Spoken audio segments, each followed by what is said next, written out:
Our text for this morning's sermon is taken from Mark 10. It's verses 35 through 45. James and John, the sons of Zebedee, came forward to Jesus and said to him, "Teacher, we want you to do for us whatever we ask of you." And he said to them, "What is it you want me to do for you?" And they said to him, "Appoint us to sit, one at your right hand and one at your left, in your glory."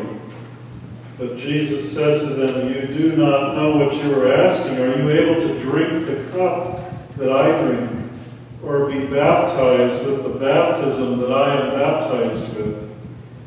They replied, "We are able." Then Jesus said to them, "The cup that I drink you will drink, and with the baptism with which I am baptized you will be baptized. But to sit at my right hand or at my left is not mine to appoint, but it's for those for whom it has been prepared." When the other 10 heard this, they began to be angry with James and John. So Jesus called them and said to them, "You know that among the Gentiles, those whom they recognize as their rulers lord it over them, and their great ones are tyrants over them. But it is not so among you. Instead, whoever wishes to become great among you must be your servant. And whoever wishes to be first among you must be slave of all.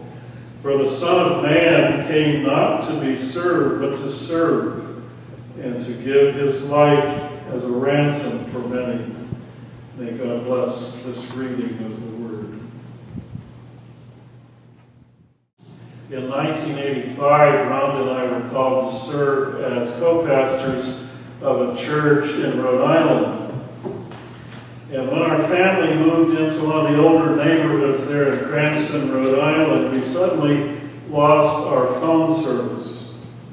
We did not have cell phones in 1985, so you can imagine the difficulty that posed for us and our congregation when they wanted to reach us in the after hours. Church members had to drive to our home to deliver urgent messages to us. So trying to get this problem with the phone resolved, we were referred to many different departments of the phone company. In fact, I didn't know that there were that many departments. We made so many calls to the phone company that I lost count. And this went on for a few weeks, in fact. It seems we were bounced from one department to another until one day a serviceman arrived on the scene. He worked outside our home for some time, and at the end of the day he knocked on our door and he told us, "I have found the problem. I will be back tomorrow and you will have phone service." And then he said, "This is me, Joe, talking."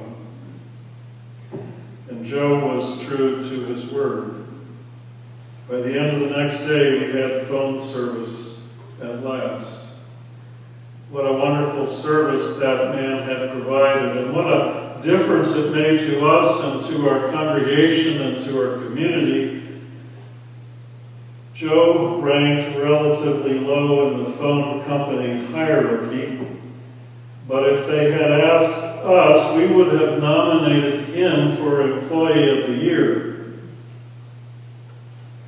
Our text this morning is about the nature of Christian discipleship. The disciples were struggling with the fact that Jesus put service before rank. James and John were seeking positions close to the throne that they imagined Jesus was going to inhabit someday soon. And they expected him to acquire political power, and they wanted to share in that power. So they asked Jesus, "Appoint us to sit, one at your right hand and one at your left, in your glory." And Jesus tried to explain to them that political power was not the source of his authority. He pointed out the worldly pattern of abuse of power and misuse of authority, and he challenged those who wanted to be his disciples to leave that whole pattern behind. He said, "But whoever wishes to become great among you must be your servant." The others heard about James and John's request, and their resentment was instantly stirred up.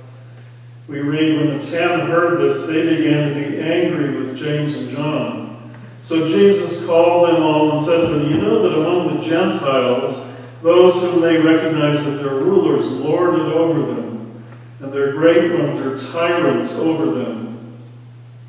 The two words that are selected there by Mark emphasize the overness of that rule. Jesus said, but it's not so among you, but whoever wishes to become great among you must be your servant. I think this is one of the most difficult teachings of Jesus, this idea of servant leadership. Author Simon Sinek writes books about leadership and the habits and behaviors that make for good leadership. And he wrote that he had an aha leadership moment one time while he was interviewing retired Marine Corps Lieutenant General George Flynn for his latest book.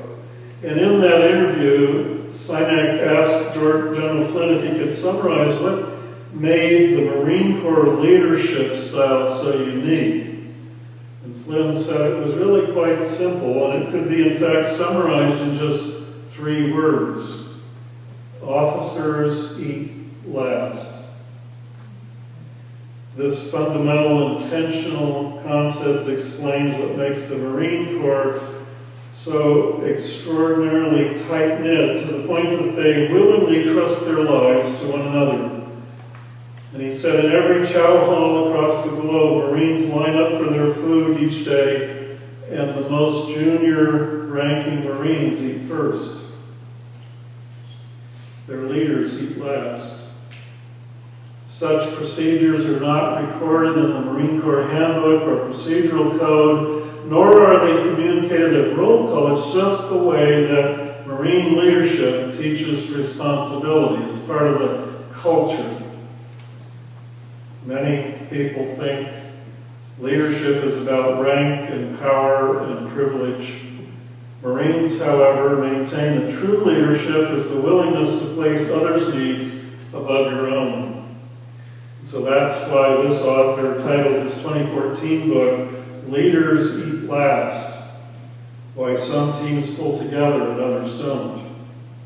He wrote, true leadership is about empowering others to achieve things they didn't believe possible. In verses 42 through 44 of this morning's text, Jesus said to the disciples that way, you know that among the Gentiles, those whom they recognize as their rulers lord it over them, and their great ones are tyrants over them. But it is not so among you. But whoever wishes to become great among you must be your servant. And whoever wishes to be first among you must be slave of all. You see, the shadow of the cross lies over our text this morning.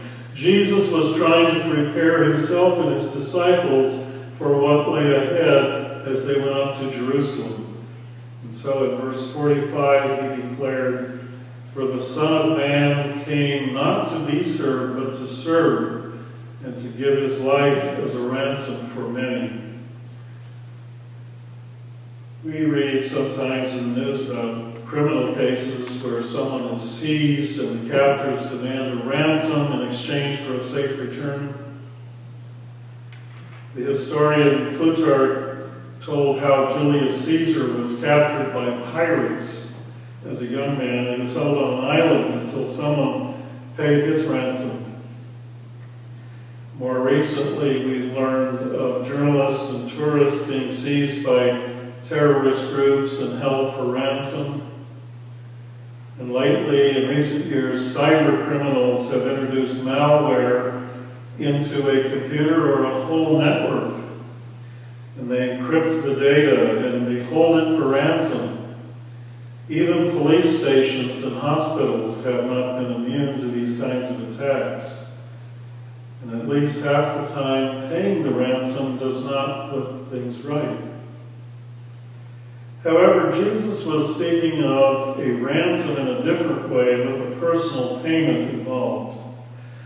We know when parents parents sacrifice their own comfort and desires for the well-being of their children, they are, in fact, offering themselves to life as a ransom for the well-being of their children. A man I worked with who grew up in Catholic schools once told me about Sister Agnes, a teacher he had in school, and how she ransomed her own comfort and dignity for her students day by day. And what an impression that had made on him. He told how one of the students was sick to his stomach in class one day, and he said Sister Agnes immediately rolled up her sleeves and dropped to her hands and knees and began to clean that floor where the child had been sick. And so, as a boy, he watched that self-forgetful service. And today that man remembers that action as a true and living example of servant discipleship. Whoever wishes to be first among you must be slave of all. For the Son of Man came not to be served, but to serve, and to give his life as a ransom for many. The Reverend Leslie Weatherhead, who was a Methodist pastor in London during the Blitz in World War II, has written many books, and in one of his books he says, "We know what it means to wash our hands of someone." He said, "We have no expression for the opposite thing." Yet it is this very opposite thing, he writes, that Jesus has done for us and the world on the cross. On the road up to Jerusalem that day so long ago, James and John asked to share in Jesus' glory, to sit on his right and on his left in his coming reign, as they imagined it. Mark's gospel makes it clear that they did not understand what they were requesting. And so Jesus responded to them, "You do not know what you're asking. Are you able to drink the cup that I drink? Or be baptized with the baptism that I am baptized with? Are ye able, said the Master, to be crucified with me?" We sing sometimes. Jesus is reminding James and John that there is a cost to discipleship. German theologian Dietrich Bonhoeffer wrote a book titled The Cost of Discipleship during the World War II era. And then he discovered that in order to put that truth into practice in his own life, he needed to return to Germany to oppose Hitler somehow. And so Bonhoeffer's activities got him arrested and sent to a concentration camp where he ended his days. When Jesus calls us to come and follow him, he calls us to decision. He calls us to let go our tight grasp on our own priorities and desires and to embrace Christ and the world instead. Bonhoeffer wrote, when Jesus Christ calls someone, he calls them to come die. Elsewhere in the New Testament, we read that Jesus said, "Whoever finds their life will lose it, and those who lose their lives for my sake will find them." Jesus' question to James and John and to Dietrich Bonhoeffer and to Sister Agnes comes to us again this morning. Are you able to drink the cup that I drink, or be baptized with the baptism that I am baptized with? We've all heard about the martyrs of the Christian faith, but for most of us, the cost of our Christian discipleship will not be paid out in one grand and heroic act of martyrdom. Instead, it will be paid out in the day-to-day faithful acts of discipleship in response to what life puts in front of us. Truth-telling to those in power, standing up for someone else who is being bullied, responding in compassion to a neighbor in need. Christ calls us to move beyond praying, "Lord, please give me whatever I ask." Instead, to, "Lord, show me where you are going today and let me go with you." May the words of a hymn that we often sing be the prayer of our hearts this week. Are ye able? Still the Master whispers down eternity, and heroic spirits answer now as then in Galilee, Lord, we are able, our spirits are thine. Remold them, make us like thee divine. Thy guiding radiance above us shall be a beacon to God, to love and loyalty. Amen.